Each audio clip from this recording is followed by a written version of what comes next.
কোর্সও চালু করেছেন, যেটা ফলশ্রুতিতে ওনারা যখন 70-এর দশকের শুরুতে এসেছিলেন 4 জন নিউরোসার্জন ছিলেন, এখন বাংলাদেশে প্রায় 250-র মতো নিউরোসার্জন আছে এবং আরও চলমান আছে। এই প্রেক্ষিতে আমি শুধু আজকে এতটুকুই বলবো যে ওনার স্মৃতির প্রতি শ্রদ্ধা জানিয়ে আমি আজকের এই অনুষ্ঠানে বলতে চাই যে ফোরামের পক্ষ থেকে ওনার স্মৃতির প্রতি শ্রদ্ধা জানিয়ে একটা কৃতি ছাত্রদের কিশোরগঞ্জের জন্য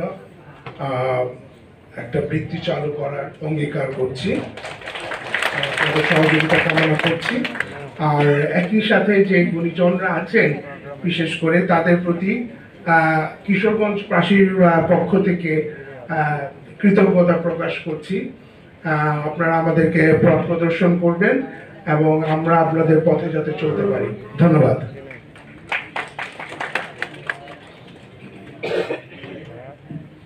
ধন্যবাদ ডাক্তার রবার্ট আহমেদ খান। উনি কিন্তু অত্যন্ত পপুলার একজন ডাক্তার। কিশোরগঞ্জেও কিন্তু চেম্বার করে, মাসে বোধহয় 2 বার না, এখন কি প্রতি উইকে যান নাকি রবার্ট ভাই? প্রতি শুক্রবার নাকি? হ্যাঁ, অর্থাৎ নিউরো সার্জারিতে না আমরা নেওয়ার ব্যবস্থা করছি। উনি ঢাকা বাদ দিয়ে কিশোর যাচ্ছে এবং রাত্র 11টা 12টা 1টা পর্যন্ত রুগী দেখেন। খুবই পপুলার। আপনারা কিন্তু ওনার কাছে সার্ভিসটা নেবেন। অর্থাৎ এই যে উনি কিন্তু আপনার কি জানি ওই যে নিউরোর বাইরেও ওনার হলো আপনার আর কোন ডিপার্টমেন্ট? নিউরোর বাইরে আপনার তার একটা ডিপার্টমেন্ট। আচ্ছা ঠিক আছে জি। তো উনি এখানে ওনার খেদমত আপনারা নেবেন সবাই। এখানে চেম্বার হইলো আমাদের ইয়েতে কমফোর্ট হসপিটালে।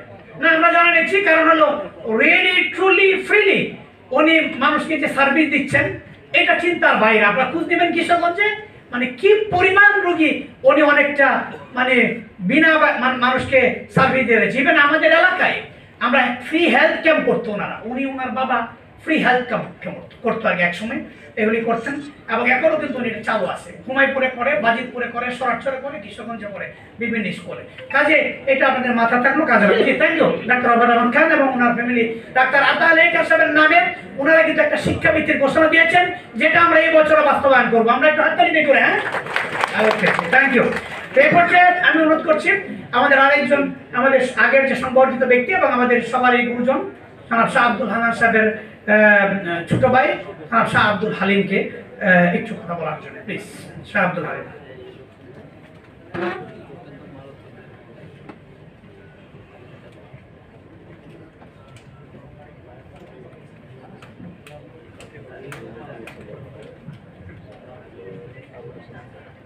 বিসমিল্লাহির রহমানির রহিম। আমার কথা বলা শুরুর আগে আব্দুল আজিজ ডক্টর একটা ভুল করলো যে বঙ্গবন্ধু আর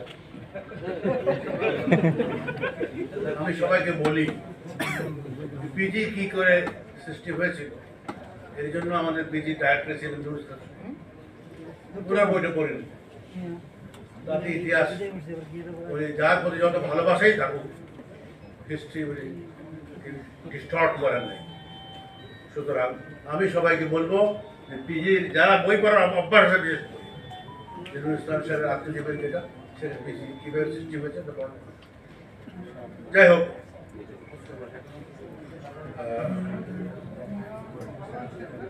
উপস্থিত সুধবৃন্দ এবং মঞ্চে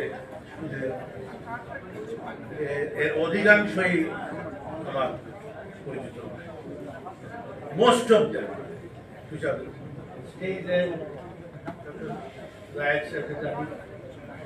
আমার ভাগনা শাহিন আছে, সে আমার কত বলেছে সেই কারণে জানে। এবং ইনাদের সামনে যে ক্যালিবার আমার থাকা দরকার ছিল বলার জন্য, যে কম্পিটেন্স, যে একাডেমিক ব্যাকগ্রাউন্ড আমার থাকা শুধু আমার নাই, কিন্তু আব্দুল আজিজ আমাকে এটা সিলেক্ট করেছে। দ্বিতীয়ত সে অ্যাডভাইজারি বোর্ডে আমাকে দিয়েছে। রিয়েলি আমার হেলথ কন্ডিশন 79, আমি কোনো এক্সিকিউটিভ দায়িত্ব দিই না, আমার জন্য মিটিং বন্ধ হয়ে যাবে। এবং ওইখানে যারা কমিটি দিয়েছে একজন মোর কম্পিটেন্ট দ্যান মি। এবং আমাদের রসুল একটা প্রফেটের একটা হাদিস আছে, very important, for our nation, political পার্টিদের জন্য যারা ক্ষমতায় যায় যাবে, এবং যারা আমরা কর্মচারী তাদের জন্য। ইবনে তাইমিয়ার হাদিস যে যখন আপনার সামনে এবল লোক অ্যাভেলেবেল হবে তা সত্ত্বেও আপনি অন্য লোককে নেবেন। এই যে আমি ডিসিশন নিলাম, আমি যদি এবল এফিশিয়েন্ট লোক থাকতে অন্য লোককে নিলাম, that man or that body or that group is betraying with Allah and His Prophet and the whole ummah. মানে আমরা যোগ্য লোক থাকা সত্ত্বেও আমার সামনে টাকা আছে, we are selecting people not qualified to serve the people, the nation and the ummah. We are betraying with Allah, His Prophet sallallahu alaihi wasallam and the whole ummah. সুতরাং এটা আমার কথা। যাই হোক,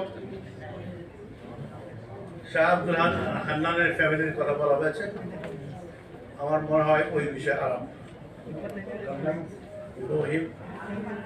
He was a man like any ordinary man, এবং intellectually উনার থেকে sharp আরো হয়তো আছে, কিন্তু সোশ্যাল ওয়ার্কার অলসো, যা নাকি একাডেমিশিয়ান হন না, যা একাডেমিশিয়ান হন। এবং এই যে social work, it is a relation with our iman.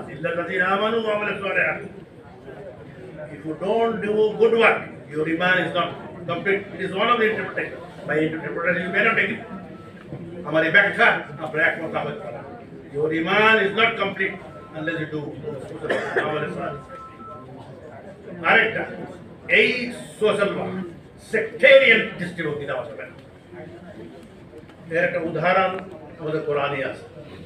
কোরআনে হযরত ইব্রাহিম বললেন যে আমার প্রজেনিতে, আমার বংশ আরো ইমাম দাও, নেতা দাও, প্রফেট দাও। তো আল্লাহ তাকে কারেক্ট করে দিলেন যে নো, তোমার বংশ হলে হবে না, they must have this quality and this quality, that quality. তো হযরত ইব্রাহিম খলিলুল্লাহ লজ্জা পেয়ে গেলেন। লজ্জা পেয়ে পরে বললেন কিছুক্ষণ পরে যে আমার বংশে যারা খেতে পায় না, যারা বংশ আসবে তাদের খাবার দাও। তো আল্লাহ বললেন তোমার বংশে যারা অ্যাগনস্টিক, অ্যাথিস্ট, সবার জন্য খাবার। সো সোশ্যাল ওয়ার্ক করার সময় you must not identify with that. আমার মনে হয় আমার অনেক কথা বলার আছে, আরেকটা কথা বলে চলে যাবো। এটা কেউ আমার সাথে এগ্রি করতে পারেন, নাও করতে পারেন, এগ্রি করতে পারেন, নাও করতে পারেন। Don't agree, reject it, but you can listen to me. কিন্তু আপনার আমার বক্তব্য, আমার কথাগুলো is based on the scholar of the Arabian, একজন সিরিয়াল স্কলার, একজন ইজিপশিয়ান স্কলার। এই যে আমরা আমাদের দুজন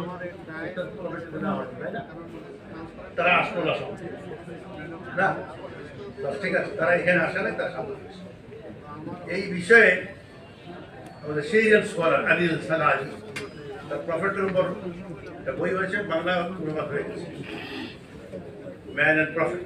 আমরা আমি ইংরেজিতে পড়েছি, লন্ডন ইসলামিক ফাউন্ডেশন করা 10 বছর আগে, এখন বাংলা হয়ে গেছে। আদিল সালাহি বলেছেন যে আপনার সিস্টাররা শুনবেন, it is targeted towards you and the brothers. It's very important. যে আল্লাহ যে কোরআন বলতেছেন যে নারী পুরুষ একে অপর থেকে চোখ করলে চোখ না হবে, নারী পুরুষ একে চোখ করলে চোখ না হবে। এখন নারীর মুখ যদি ঢাকা থাকে, পুরুষ কেন না হবে? নারীর মুখ ঢাকা, পুরুষ কেন, মানে তার অর্থ মুখ, নারীর মুখ খোলা থাকবে। এখন এইটাকে আবার একটু ব্যাখ্যা করেছে Egyptian scholar Abdul Hamid Abu Sukka. What is the intention of the law giver? আল্লাহ এই বিচিত্র আইন কেন বললেন? তো তখন বললেন God intention is to keep you in constant জিহাদ, আপনাকে সবসময় জিহাদে রাখতে, যে আপনার চোখকে আপনি কন্ট্রোল করেন। আমার মনে হয় আজকে আর না বলি, আমি আমাকে ইনাদের সামনে বক্তব্য দেওয়ার জন্য অশেষ মেহরবানি।